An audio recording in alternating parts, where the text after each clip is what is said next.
मध्य प्रदेशातील शिवपुरी येथे भिवंडीतील वरिष्ठ डॉक्टरांच्या एर्टिका कारला भीषण अपघात झाला आहे।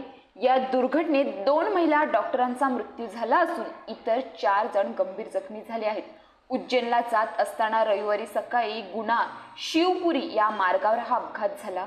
मिळालेल्या माहितीनुसार भिवंडीतील मंडईचे वरिष्ठ डॉक्टर अतुल आचार्य हे आपल्या पत्नी डॉक्टर तन्वी आचार्य, मेहुणी आणि 4 मित्रांसह तीर्थयात्रेसाठी 10 दिवसांपूर्वी निघाले होते।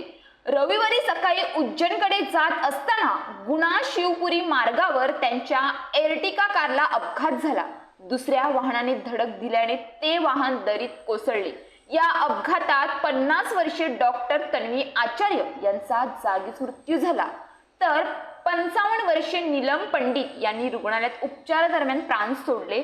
अपघातात 55 वर्षीय डॉक्टर अतुल आचार्य राहणार भिवंडी, 64 वर्षीय उदय जोशी राहणार दादर, 59 वर्षीय सीमा जोशी राहणार दादर आणि 62 वर्षीय सुबोध पंडित राहणार वसई हे गंभीर जखमी झाले आहेत।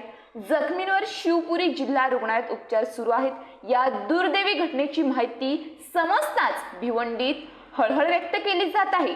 डॉक्टर अतुल आचार्य यांच्या पत्नी आणि मेहुणीच्या मृत्यूमुळे त्यांच्या कुटुंबावर शोककळा पसरली असून वैद्यकीय वर्तुळातही दुःखाचे वातावरण आहे।